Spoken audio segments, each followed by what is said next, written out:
ভৈৰঙ্গয়া কুল কৃষ্ণ জগত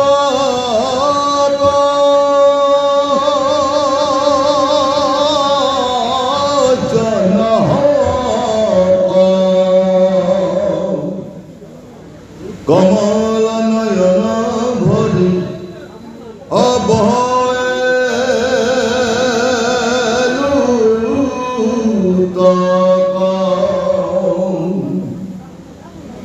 পীত বস্ত্ৰে মুচি মুখ তেজিয়া নিশ্বাস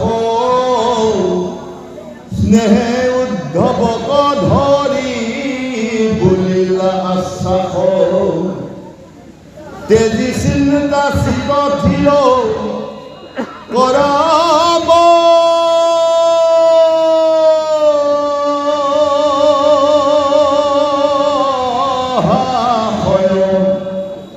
তজুলুক দেখি সখী নহহে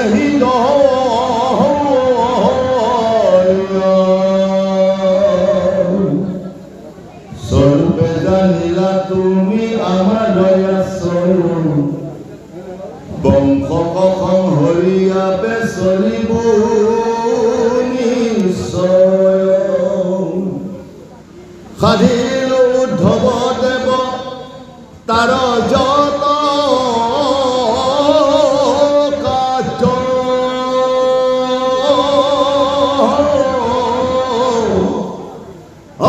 নথাকিবই ঠাইত মাত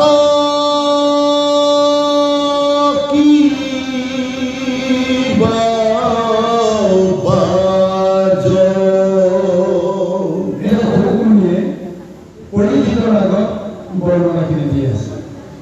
কালি পৰীক্ষিতে এটা প্ৰশ্ন কৰিছে যে জগতৰ ঈশ্বৰ প্ৰভু ভগৱন্ত কৃষ্ণ তেওঁ এই সংসাৰলৈকে আহিল আৰু তেওঁ কি কৰিলে, যিটো বংশত জন্মগ্ৰহণ কৰিলে সেই বংশৰ শ্ৰীবৃদ্ধি বঢ়ালে আৰু জীৱনৰ অন্তিম মুহূৰ্তত তেওঁ বংশটো ধ্বংস কৰি তেওঁ বৈকুণ্ঠলৈ গুচি গ'ল। ইয়াৰ অৰ্থটো কি? নিজৰ বংশক শ্ৰীবৃদ্ধি কৰা আৰু নিজৰ বংশক নিজেই ধ্বংস কৰা। এই পাৰমাৰ্থিক ৰহস্যটো বুজাটো ইমান সহজ নহয়। গতিকে এই কথাটো মোক বুজাব লাগে। আৰু এই উদ্ধৱে ইমান দিন কৃষ্ণক বুজিব পৰা নাছিল, হয়তো জীৱনৰ অন্তিম মুহূৰ্তত কৃষ্ণক যেনেকৈ বুজিব লাগে তেনেকৈ তেওঁ বুজিবলৈ সফল হৈছে। যাৰ ফলত এতিয়া সেই উদ্ধৱ যদি যদুবংশৰ এজন হয়, তথাপিও ভগৱন্তে তেওঁ কি লীলাৰে যদুবংশৰ পৰা আঁতৰাবলৈ যত্ন কৰিছে, এটা ডাঙৰ ৰহস্য। যদি ৰীতিৰ চাপত দগ্ধ হ'ব লগা হয় যে এই পাষাণ লোকৰে যদুবংশৰ ধ্বংসৰ কাৰণ হ'ব, এই অভিশাপ সমস্ত যদুবংশৰ লোকসকলক নিশ্চয় পৰখিব লাগে। আৰু লগতে আৰু এটা কথা কৈছে যে এই যদুবংশ এজন পিতৃৰ অভিশাপৰ অভিশপ্ত হৈ থাকে এটা বংশ।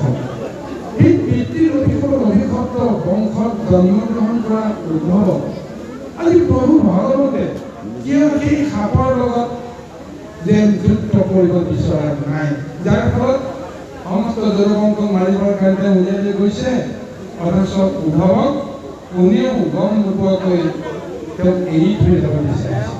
ইয়াৰ কিমান নৈতিক কাৰণ আছে। এই তত্ত্বখিনি বুজিবৰ কাৰণে পৰীক্ষিতে কষ্ট কৰি আছিল আৰু খুব মই এটা উত্তৰ দিবলৈ গৈ এই মহাসংবাদটো আলোচনা কৰিছিল। এই উদ্ধৱে কান্দি কান্দি প্ৰভু ভগৱন্তৰ ওচৰত নিজৰ মনৰ ভাৱনাখিনি ব্যক্ত কৰাৰ পিছত কৃষ্ণই এতিয়া কি কৰিছে চাওক, তেওঁৰ দুই চৰণত তেওঁ ধৰি ইনাই বিনাই তেওঁ কান্দি কান্দি কথাবিলাক ব্যক্ত কৰিছে আৰু কৃষ্ণই তেওঁ অবাক হৈ তেওঁৰ ফালে চাই আছে, তেওঁ মনতো দুখ লাগিছে। এতিয়া কোনো কাৰণতে উদ্ধৱক তেওঁ বাধা দিব পৰা নাই। কিন্তু কিমান সময়, এটা সময় যদি কৃষ্ণই গোটেই কৰ্মখিনি তেওঁ ধাৰণ কৰিব লাগিব, উদ্ধৱৰ মন বুদ্ধি চিত্তটো শান্ত কৰিব লাগিব। সেইকাৰণে তেওঁ নিজেই উদ্ধৱৰ দুখ দেখা পায় এনেকুৱা এটা বৰ্ণনাটো আগতে দিছে। কৃষ্ণৰ হৃদয় চঞ্চলীয়া হৈ গৈছে, চকুৰ পানীৰে বাট নেদেখা হৈ গৈছে। কাৰণ কিয় তেওঁৰ দুখ লাগিছে তেওঁৰ ভক্তৰ ৰূপে উদ্ধৱৰ মনৰ দুখ দেখা পাই ভগৱন্তেও কেতিয়াও শান্তি থাকিব নোৱাৰে ভকতৰ মনত যেতিয়া দুখ দেখা পায় ভগৱন্তে সুখত থাকিব নোৱাৰে ভগৱন্তে যেতিয়া হাঁহিব ভগৱন্তে ভক্তও তেতিয়া হাঁহিব সেইকাৰণে আজি তেওঁ কি কৰিছে উদ্ধৱৰ মনৰ এই দুখটো দেখাবৰ কাৰণে তেওঁ কি কৰিছে দুইখন বাহুত ধৰি তেওঁ উঠাই লৈছে উঠাই লৈ তেওঁ আঁকোৱালি ধৰিছে আৰু পীত বস্ত্ৰে নিজৰ মুখখনকো তেওঁ মচি লৈছে উদ্ধৱৰ চকুৰে মুখেও চকুৰ পানীৰে টিপি থকা সেই অৱয়ৱটো তেওঁ মচিবলৈ যত্ন কৰিছে আৰু ধীৰে ধীৰে তেওঁ ক'বলৈ যত্ন কৰিছে ধীৰে সখী তুমি যে যিখিনি কথা ব্যক্ত কৰিলা স্বৰূপতে এইটো সত্য মই আৰু এই সংসাৰত থাকিব বাবে মোৰ আৰু ইচ্ছা নাই কাৰণ যি সময়লৈ মই আহিছিলোঁ যি লীলা কৰিবলৈ আহিছিলোঁ দেৱ কাৰ্য সাধনাৰ কাৰণে মই সংস্কাৰ কৰিলোঁ এতিয়াও মোৰ কৰিব লগা নাই কিন্তু কৰিব লগা এটা কৰ্ম আছে কাৰণ যিটো বংশ এৰি থৈ মই যাম সেই বংশটোৱে কি কৰিব গতিকে এই বংশটোকো মই কিবা নহয় কিবা এটা গত লগাই মই এই ধৰাধামৰ পৰা গুচি যাম যিটো কথা তুমি এতিয়া আত্মজ্ঞানেৰে তুমি বুজিব পাৰিছা সেইটো কিন্তু সত্য যে মই এওঁলোকক মানিবলৈ আনিছোঁ আৰু সমস্তকে ধ্বংস কৰি মই এই সংসাৰৰ পৰা গুচি যাম এই কথাটো তুমি যেনেকৈ বুজিছা সেইটো সত্য কিন্তু ইয়াৰ লগতে আৰু কেইটামান কঠোৰ সিদ্ধান্ত আছে তুমি সেইকেইটা জানিব লাগিব পৰৱৰ্তী কথা নিশ্চয় বিষয়খন উল্লেখ কৰিব আমি সেইটো নিশ্চয় আলোচনা কৰিম তোমাৰ প্ৰভুজনে কিবা এটা কম বুলি ভাবিছোঁ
নাইকিয়া হৈ যাব অন্ধাৰময় সমস্ত প্ৰজা গ্ৰাস কৰি পেলাব। যে এনেকুৱা এক দুৰ্যোগ আহিব মই যোৱাৰ লগে লগে, কিন্তু জীৱসকলক কিবা প্ৰকাৰে এইটো ৰক্ষা কৰিব লাগিব। মই এই সংসাৰত জীৱসকলক কোনে ৰক্ষা কৰিব? গতিকে মই এক মহাশক্তিৰ ওপৰত তুমি এই কৰ্মখিনি কৰিব লাগিব। গতিকে সেইকাৰণে কৈছে তুমি আজি গৰিলে মেলিলে অনৰ্থ লোক হয়তো জ্ঞান যিটো ভক্তিৰ পথ, জ্ঞানৰ যি ভক্তিৰ যিটো পন্থৰে জগতক উদ্ধাৰ কৰিব পাৰে, সেই পন্থটো নাইকিয়া হৈ যাব যদিহে তুমি আৰু মই দুজনেই যাওঁ। গতিকে সেইকাৰণে ধৰ্মে লোকসকলক পীড়ন কৰিব, হতুকি যাব। গতিকে তুমি ভকতিৰ পন্থ ৰক্ষা কৰিবৰ কাৰণে তুমি থাকিব লাগিব। এয়া প্ৰভু ভগৱন্তে দিয়া এক মহা উপদেশ। ইয়াতে গোটেই পত্ৰখিনি আমি বিশ্লেষণ কৰিলে ওলাই যায়। কিয় প্ৰভু ভগৱন্তে দ্বাৰকা নগৰখনক সাগৰত তৰণিয়াব বিচাৰিছে?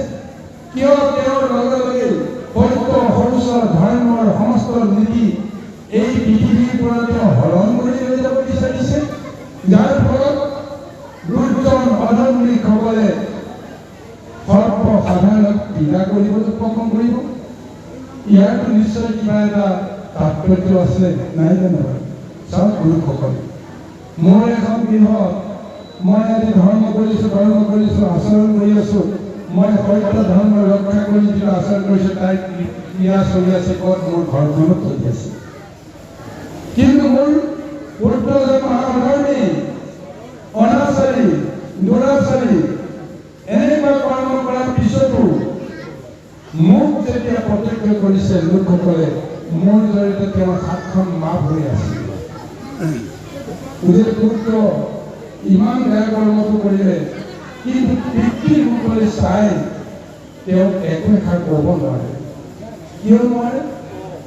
যে সিজনৰ ফালে চালে বেলেগ এটা ভাৱ আহে, আৰু তেওঁলৈ লক্ষ্য কৰিলে হাজাৰটা দুখ সহ্য কৰিব লগা হৈ যায়, হয় নে নহয়?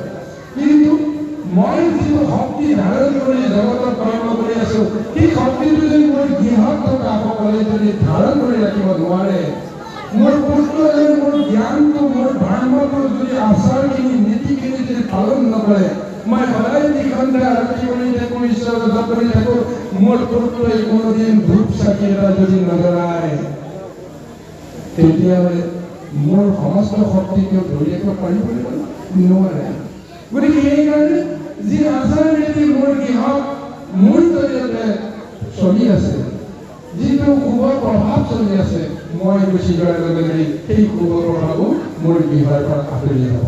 কাৰণ মোক ৰক্ষা কৰিবৰ কাৰণে, মোৰ ধৰ্ম পালন কৰিবৰ কাৰণে কোনো এজন উত্তৰাধিকাৰী থাকিব লাগিব।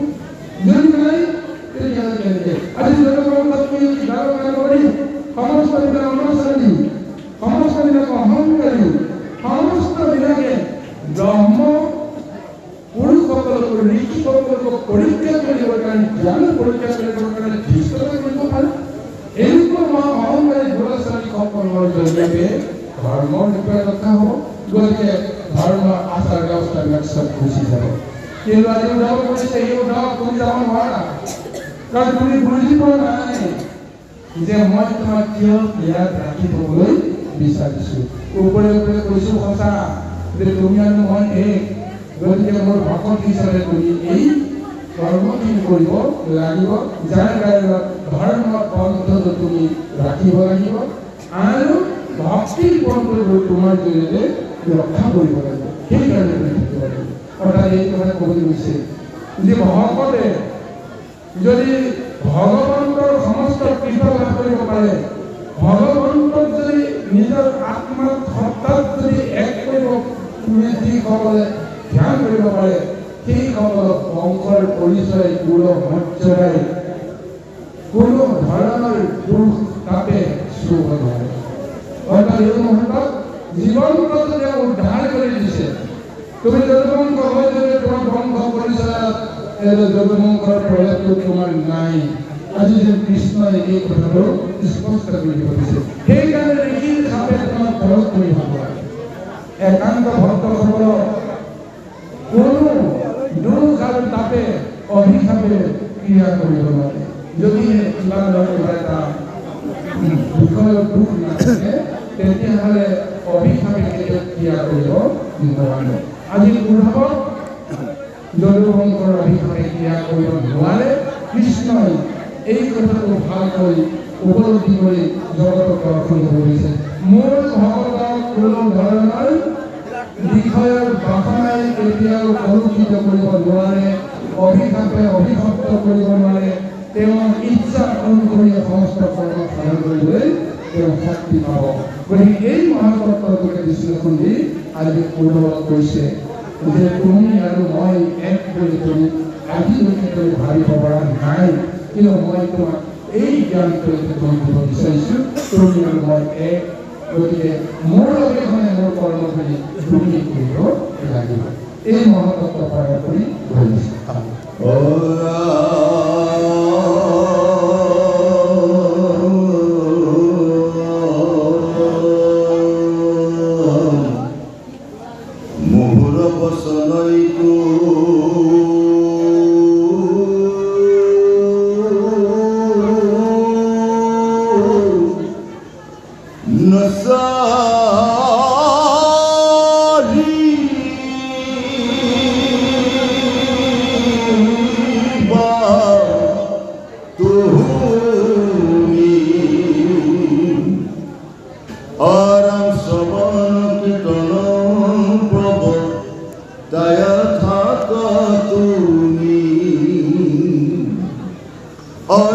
ভগতি নভৈলে তুমি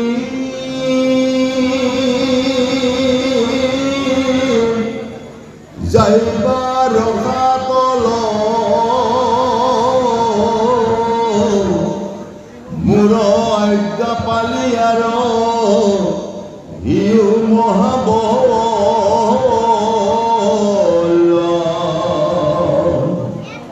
কিন্তু ঐক্য নাথাকিব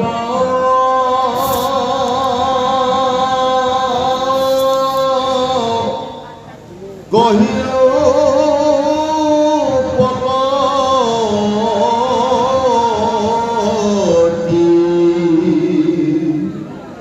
মূল চিত্ত দিয়া ফুৰা পৃথিৱী পদ্ধতি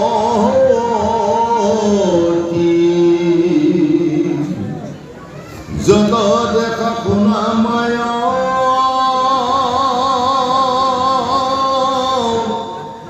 ময়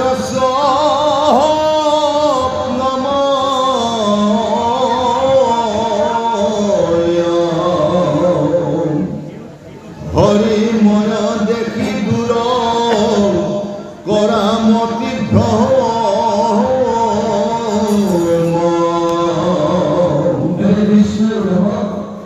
পুনৰ এক স্থিৰ সিদ্ধান্ত কৰি দিছে যে মুহুৰ বছৰৰ ৰচনা তুমি চবৰে ক্ষেত্ৰত প্ৰৱৰ্তন বাধা থাকিব যে মোৰ শেষ উপদেশ তুমি মোৰ বচন মোৰ বাক্য তুমি কেতিয়াও ত্যাগ নকৰিবা আৰু মোৰ গুণনাম শ্ৰৱণ কীৰ্তন কৰি তুমি জগতক প্ৰৱৰ্তন কৰিব লাগিব।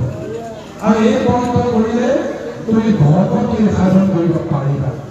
যদিহে তুমি ভগৱতী সাধন কৰিব নোৱাৰা তেতিয়াহ'লে তুমি ৰসাতলে যাব লাগিব। অৰ্থাৎ তেওঁ কি বুলি কৈছে জগতৰ লোকসকলক, য'ত মই স্বয়ং প্ৰভু ভগৱন্তৰ ঈশ্বৰ কৃষ্ণ জগতৰ আধাৰ কি বংশত মই আজি জন্মগ্ৰহণ কৰি কৰ্ম কৰিছোঁ। অথচ এই বংশৰ লোকসকলে মোক বুজিব নোৱাৰিলে, বুজিব নোৱাৰিলে কাৰণে মোক ভজিব নোৱাৰিলে, ভজিব নোৱাৰিলে কাৰণে তেওঁলোকে ভগৱতীৰ গ্ৰন্থটো এতিয়াও বুজিব নোৱাৰিলে। গতিকে ভগৱতী বিহীন মানৱ কি হ'ব? ধ্বংস। গতিকে তেওঁলোকে ধ্বংস পথলৈ গৈ আছে। আৰু তুমি অন্ততঃ মুক্তি বুজিছা, জীৱনৰ অন্তিম মুহূৰ্তত নিজৰ সংসাৰখনকে নিজৰ গৃহৰ মায়াকে তুমি আজি অসাৰ বুলি ক'লা। গতিকে ভাবিলা যে মই যদি গুচি যাওঁ তুমি কেনেকৈ জীয়াই থাকিবা? তোমাৰ মনত এইটোহে ভাৱনা, ইয়াৰ বাহিৰে ভাৱনা নাই। আৰু এই ভাৱনাটোৰ কাৰণে তুমি আজি তৰি গৈছা, জীৱন্তৰে তুমি তৰি গৈছা। গতিকে সেইকাৰণে মই তোমাক কৈছোঁ যে মোৰ আজ্ঞা পালি তুমি ভকতিৰ পন্থ ৰক্ষা কৰিবৰ কাৰণে জগতত থাকিব লাগিব। আৰু তুমি এইটো জানিবা তুমি দ্বাৰকাত নাথাকিবা, কাৰণ 7 দিনৰ ভিতৰতে দ্বাৰকা সাগৰত তল পাব। তুমি দ্বাৰকাত তুমি কেনেকৈ থাকিবা? তাৰ আগতে তুমি বদৰিকাশ্ৰমলৈ যাবা। বদৰিকাশ্ৰমে হৈছে শেষ আশ্ৰয়। সমস্ত জগতৰ যিসকল মহাভক্ত ভক্তসকলৰ সংসাৰৰ মায়াৰ পৰা যেতিয়া তেওঁলোকে পৰিত্ৰাণ পোৱাৰ ব্যৱস্থা কৰে, জীৱনৰ পৰা মুক্তি নোহোৱালৈকে বদৰিকাশ্ৰমলৈ তেওঁলোকে আশ্ৰয় পায়। প্ৰভু ভগৱন্তে 4টা যুগত 4খন ধাম তেওঁ নিজৰ কাৰণে সৃষ্টি কৰিছিল। সেই 4 যুগত 4 ধাম, সত্য যুগত যি ধাম তেওঁ তৈয়াৰ কৰিছিল সেই ধামৰ নাম হৈছে বদৰিকাশ্ৰম। ত্ৰেতা যুগত যি ধাম তেওঁ তৈয়াৰ কৰিছিল নিজৰ কাৰণে সেই ধামখন হৈছে ৰামেশ্বৰ। দ্বাপৰ যুগত যি ধাম তেওঁ তৈয়াৰ কৰিছিল নিজৰ কাৰণে সেয়া হৈছে দ্বাৰকা ধাম। আৰু কলি যুগৰ নৰসকলৰ কাৰণে তেওঁ যি ধামত তেওঁ আশ্ৰয় গ্ৰহণ কৰি আছে সেই ধাম হৈছে জগন্নাথ ধাম। গতিকে এই 4 ধাম প্ৰভু ভগৱন্তৰ কৰ্মভূমি। আধ্যাত্মিক তত্ত্বৰে প্ৰভু ভগৱন্তে এই 4টা ধামত সদায় তেওঁ কৰ্ম কৰি আছে। গতিকে সত্য যুগত প্ৰতিষ্ঠা কৰা দ্বাৰকা আপোনাৰ বদৰিকাশ্ৰমত, ত্ৰেতা যুগত ৰামেশ্বৰমত, দ্বাপৰত দ্বাৰকা আৰু কলিত জগন্নাথ প্ৰভু। এই 4 আশ্ৰমৰ কথা কৈছে। সেইকাৰণে এই সংসাৰৰ যিহেতু তোমাৰ কোনো কৰ্ম নাই, গতিকে তুমি মায়াময় সংসাৰৰ পৰা ত্যাগ কৰি তুমি বদৰিকাশ্ৰমতে তুমি আশ্ৰয় গ্ৰহণ কৰিবা। আৰু তাৰ জৰিয়তে সমস্ত জগত তুমি পৰ্যটন কৰিবা। এই পৰ্যটন কৰি কি হ'ব? জগততে থাকিও তোমাৰ লগত জগতৰ সম্বন্ধ নাথাকে।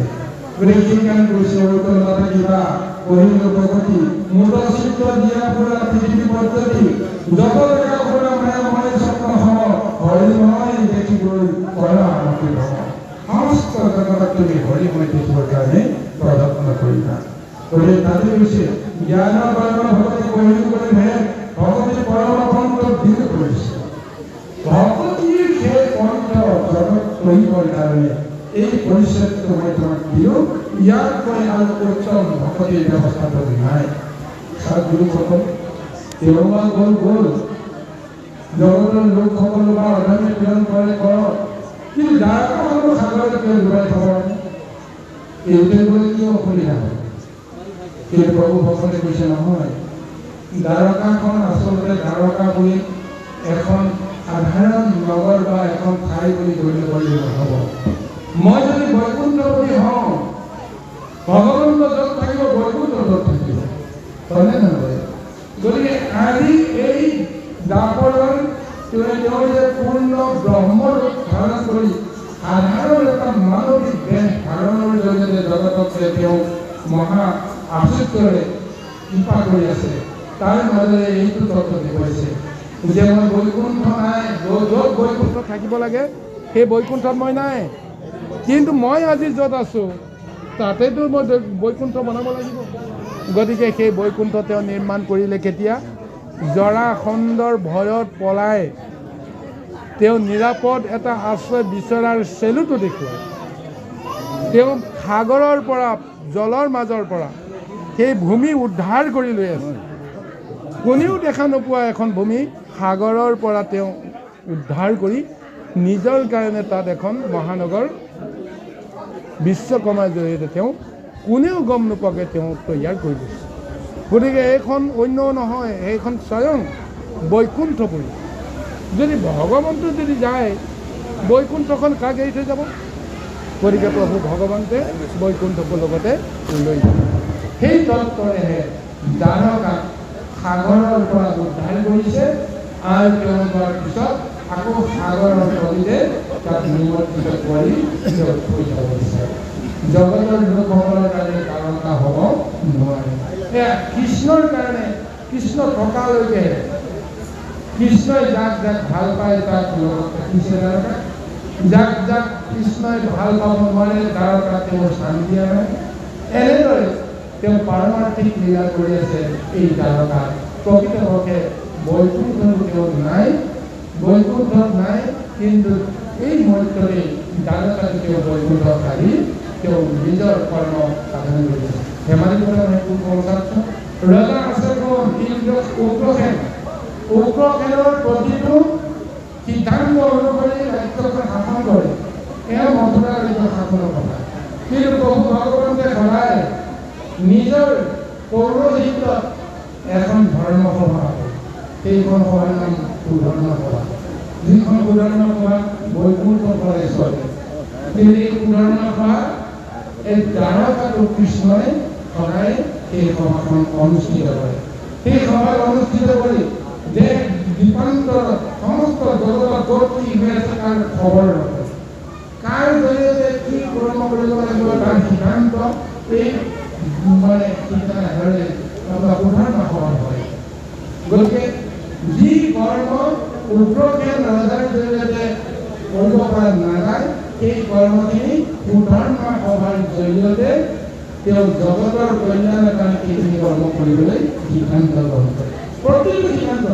জনসাধাৰণক মানিবৰ কাৰণে কৰা সিদ্ধান্ত ক'ত হৈছিল সুধৰ্ম সভাত হৈছিল নৰকাসুৰক বধ কৰাৰ সিদ্ধান্ত ক'ত হৈছিল সুধৰ্ম সভাত হৈছিল পণ্ডৱক মাৰিবৰ কাৰণে কৰা সিদ্ধান্তটো ক'ত হৈছিল সুধৰ্ম সভাত হৈছিল ৰাজসূয় দায়িত্ব যুধিষ্ঠিৰে পাতিব লাগে তাৰ সিদ্ধান্ত ক'ত হৈছিল সুধৰ্ম সভাত হৈছিল হয়নে নহয় গতিকে এই সিদ্ধান্ত গ্ৰহণ কৰি তেওঁ যিটো কৰ্ম কৰি আছে প্ৰকৃততে বৈকুণ্ঠত যিটো কৰ্ম কৰে একেটা কৰ্ম তেওঁ সদায় ক'ত কৰি আছে দ্বাৰকাত কৰি আছে গতিকে এই পাৰমাৰ্থিক ব্যৱস্থাৰ মাজত ভগৱন্তী মায়াময় সংসাৰৰ বিষয়সকলক অধৰ্মীসকলক এই পূৰ্ণ বৈকুণ্ঠৰ ৰূপী দ্বাৰকাকে তেওঁ থৈ নাযায় লগতে লৈ ব্যৱস্থাটো কৰা আছে সেইকাৰণে এই মহত্বটো জ্ঞান কৰ্ম ভগতি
কেহু ভুলে কৰ্মে কেহু ভুলে জ্ঞানে গতি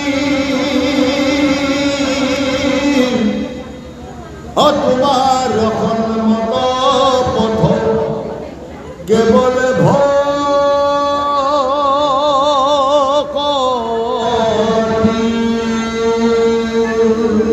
জয় কৃষ্ণ। সেই সমস্ত উদ্ধৱে যিটো মনত ভাবি আহিছিল, কৃষ্ণৰ এক কঠোৰ সিদ্ধান্ত আৰু আজ্ঞা দিয়াৰ পিছত উদ্ধৱৰ বুজিবৰ বাকী নহ'ল। কিন্তু মই আচলতে মনত যিটো ভাবিছিলো, মোৰ মতে কৰ্ম নহ'ব, কাৰণ মোৰ এটাই বাঞ্ছা আছিল, যদি তেওঁ বৈকুণ্ঠলৈ গুচি যায়, যোৱাটো যদি খাটাং হয়, মোকো তেওঁ লগতে লৈ যাব, আৰু যদি মই থাকিব লাগে তেতিয়াহ'লে তেওঁ মোৰ লগতে এই সংসাৰটি থাকিব লাগিব। এতিয়া তেওঁ বুজিলে যে মোৰ কোনো আশা পূৰণ নহ'ব, কৃষ্ণৰ সিদ্ধান্তই চূড়ান্ত সিদ্ধান্ত হ'ব, তেওঁ গুচি যাব, মই থাকিব লাগিব।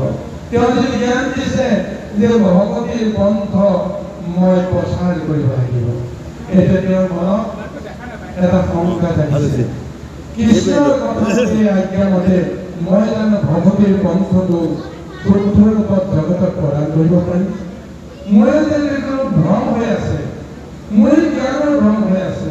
গতিকে সেইকাৰণে তেওঁ যে গদ গদ মাতেৰে কৈছে যে হে প্ৰাণবন্ধু মোকো বুলিও বুজাই ঋষি সমস্ত কিয় একমতি নাই, কেহু বোলে কৰ্মে কেহু বোলে জ্ঞানে গতি, তোমাৰ সন্মত পথ কেৱলে ভকতি।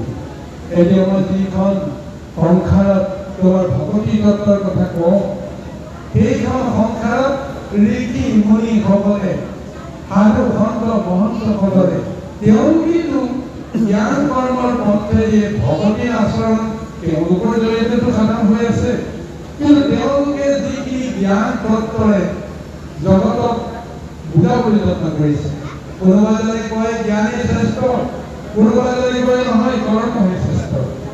এতিয়া তুমি কৈছা ভকতিহে আচল সত্য।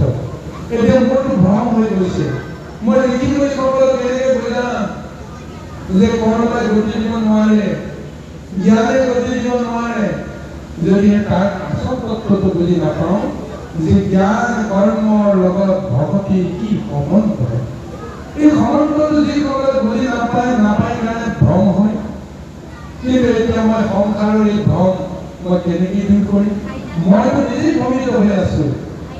এতিয়া তিনিজনে তিনিটা কথা কৰে, এতিয়া মই কোনটো খাৰ কৰি ল'ম? ঋষি সমস্ত কথা কথাটো মই ওলাই কৰিব নোৱাৰো, জ্ঞানে কৰ্মৰ যিসকলে যিটো ধৰ্ম আচৰণ কৰি আছে তাকতো মই ওলাই কৰিব নোৱাৰো, তুমি কোৱা এই ভগৱতীৰ ব্যৱস্থাটোতো মই কেতিয়াও ইমান কৰিব নোৱাৰো।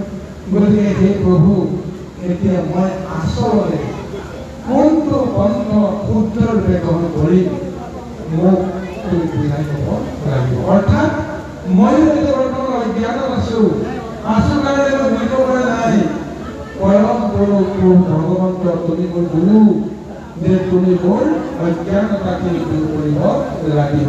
তেতিয়াহে তুমি বিচৰা ধৰণেৰে মই হয়তো ভগৱতীৰ কৰ্মখিনি নিজ কৰিব পাৰিম।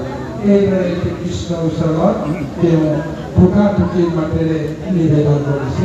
আহক ইয়াত বিচৰাৰ কৰিলে আগবঢ়ায়।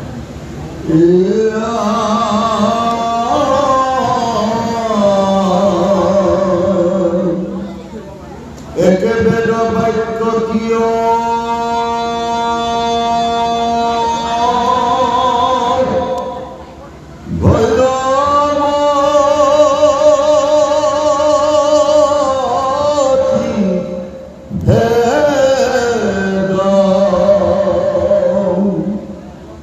কিংকৰকে খবখ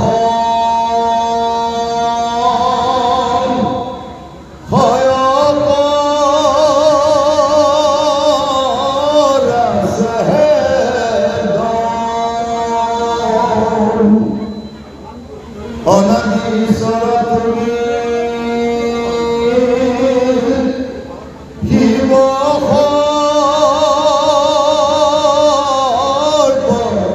জহ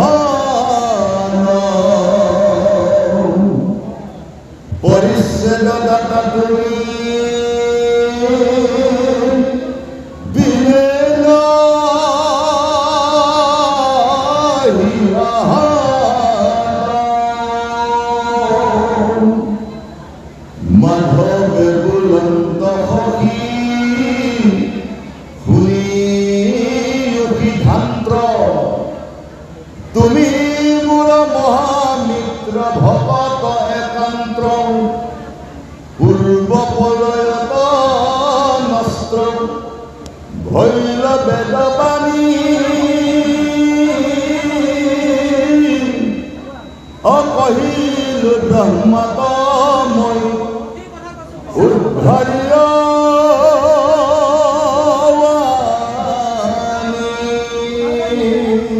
এটা বলাৰ উদাহৰণে প্ৰশ্ন কৰেছে কৃষ্ণ হে প্ৰভু তোমাৰ পৰা সৃষ্টি হোৱা যি বেদ সেই জ্ঞান বুদ্ধি তাক কৈ আছে বেদ জ্ঞান আৰু কৰ্মৰ আচৰণৰ বিধি য'ত আছে তাকে কোৱা হৈছে বেদ গতিকে সংসাৰৰ জীৱবিলাকৰ কাৰণে তুমি এই বেদ ৰচনা কৰিছিলা বেদ একেখনেই কিন্তু একেখন বেদৰ বিভিন্ন অৰ্থ কিয় হয় কোনে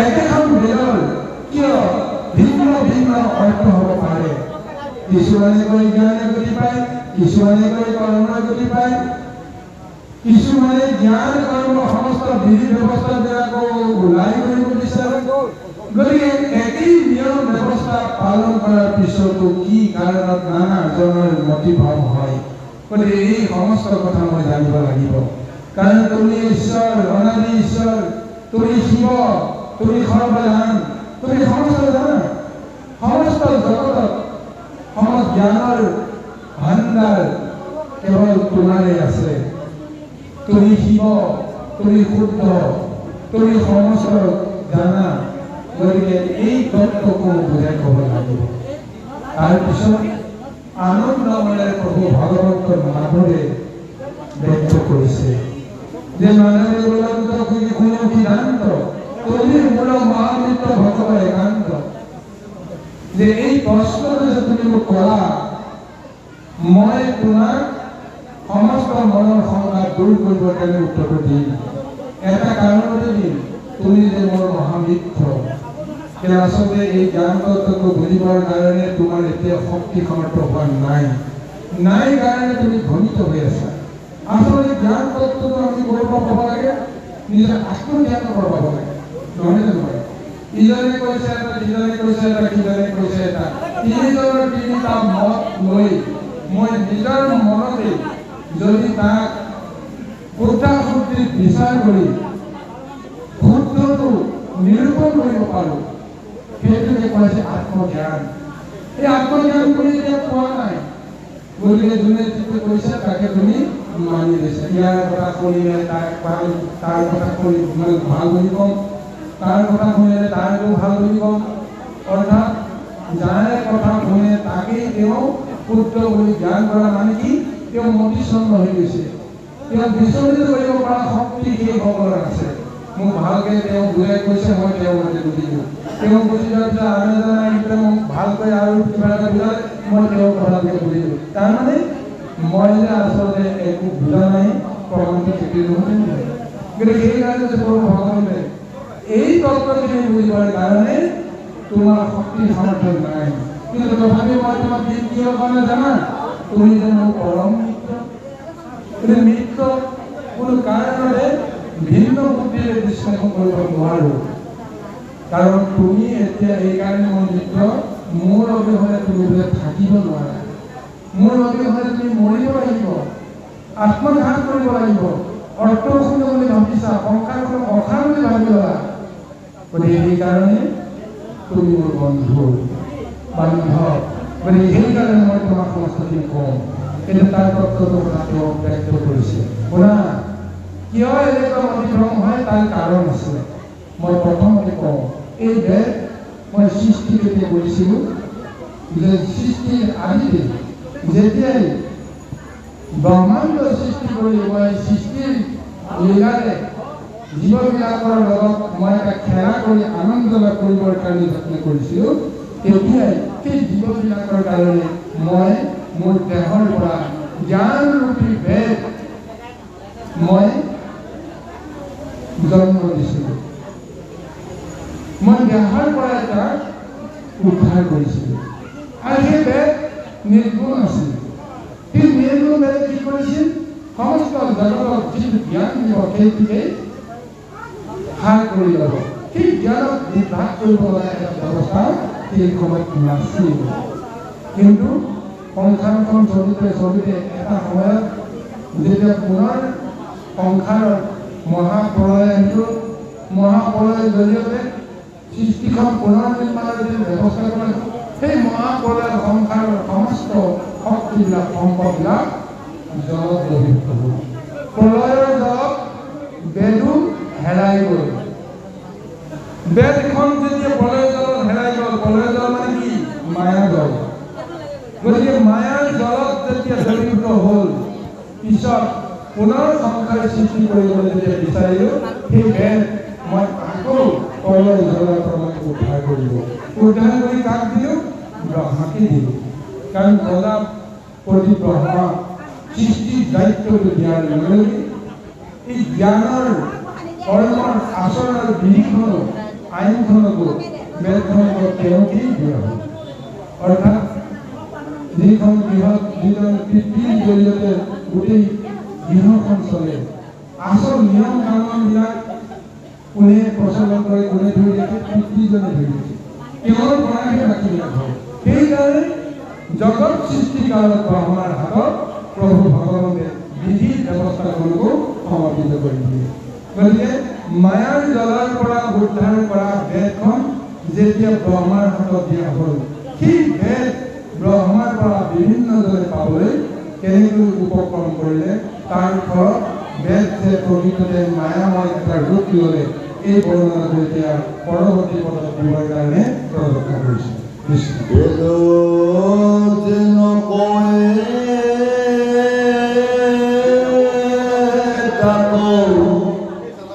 শুনা প্ৰাণ সখী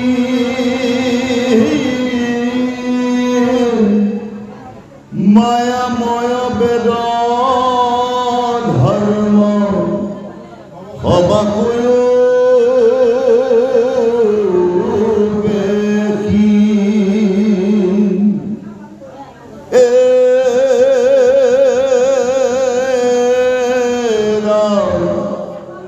কেৱলে আমাক মাত্ৰ লৈবে কশৰণ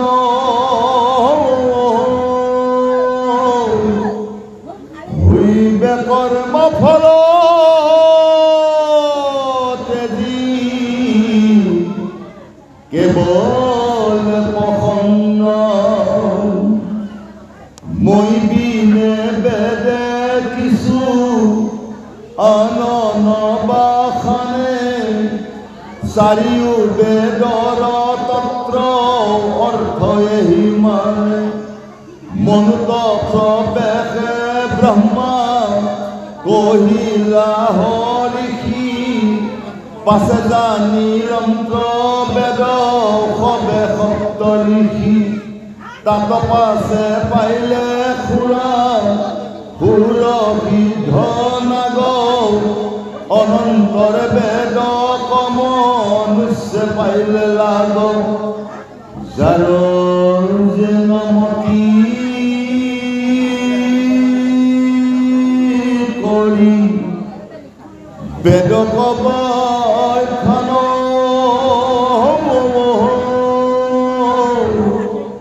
নিজ অৰ্থ ভকতিক তেজি বুজে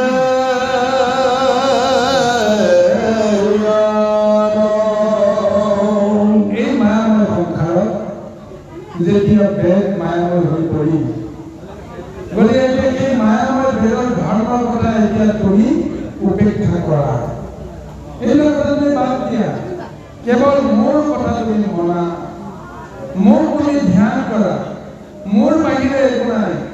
কাৰণ বেদৰ মূল যিটো জ্ঞান, সেই জ্ঞানটো তাৰ মূল জ্ঞান। বেদক মই প্ৰকাশ কৰোঁ, মোৰ বাহিৰে বেলেগে কেতিয়াও বেদক বুজিব নোৱাৰে। কিন্তু মায়াময় প্ৰয়োগ কৰাৰ লগে লগে চাৰি বেদৰ চাৰি অৰ্থ হৈ গ'ল। কিন্তু প্ৰকৃততে চাৰি নামে চাৰি বেদ নাম নাৰায়ণ শংখ চক্ৰ গদা পদ্ম খড়গ ধাৰণ।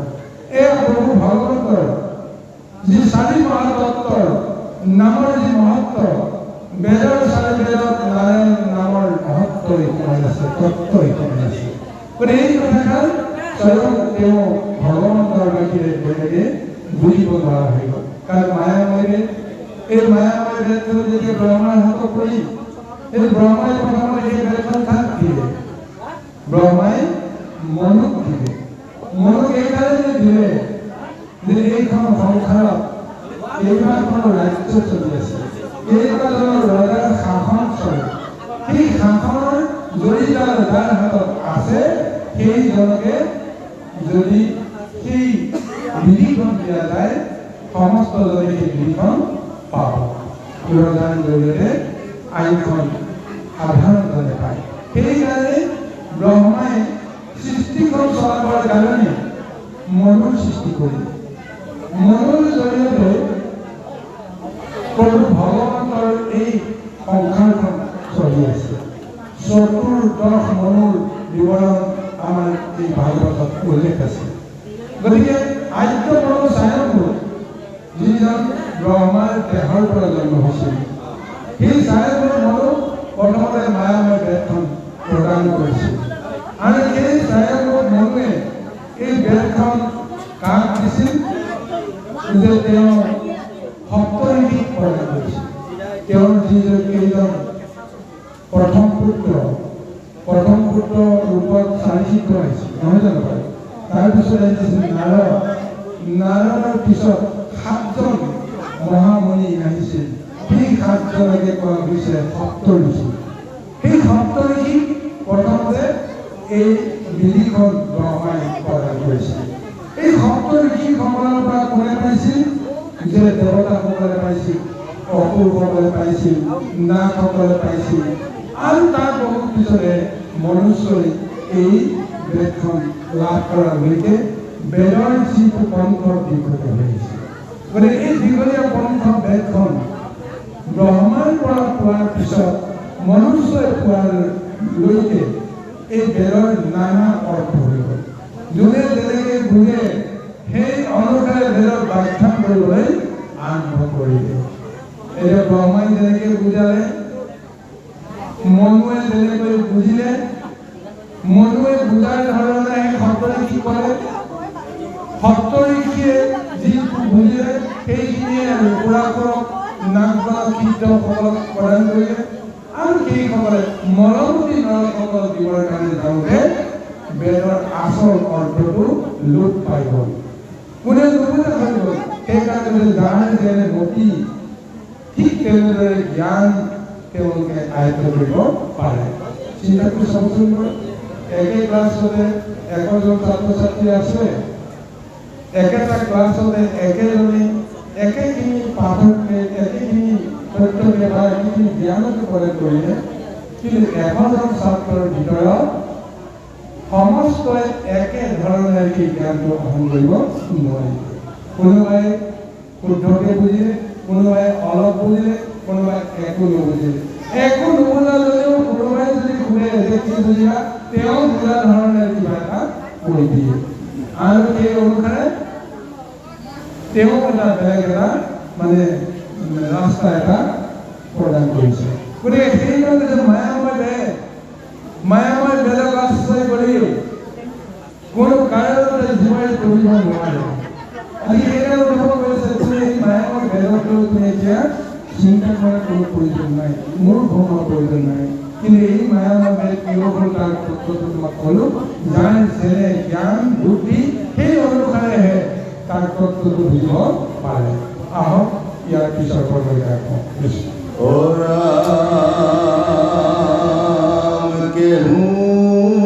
ভুলে বেদে কৱে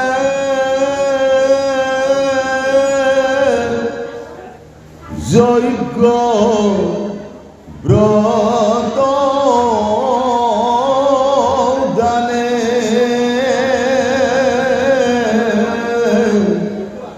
কেহু বোলে দেৱতাক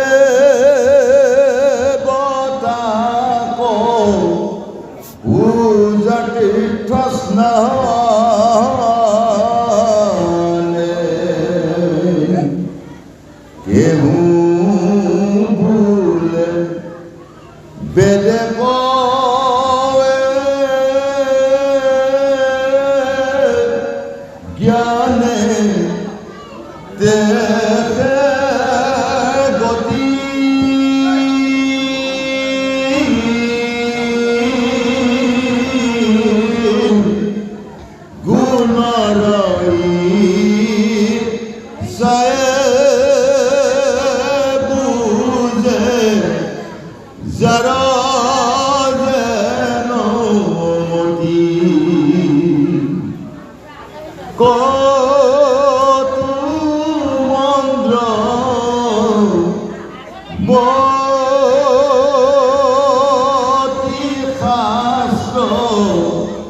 নকৰে বিচাৰ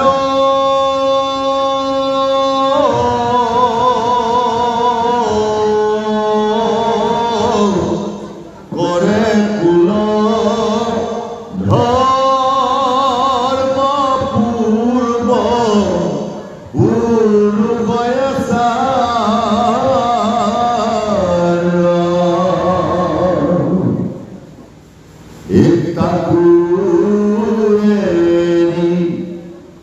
লোৱে কত পাখন্দন মতি যাই মুগ ন পাৱে ধৰ্ময়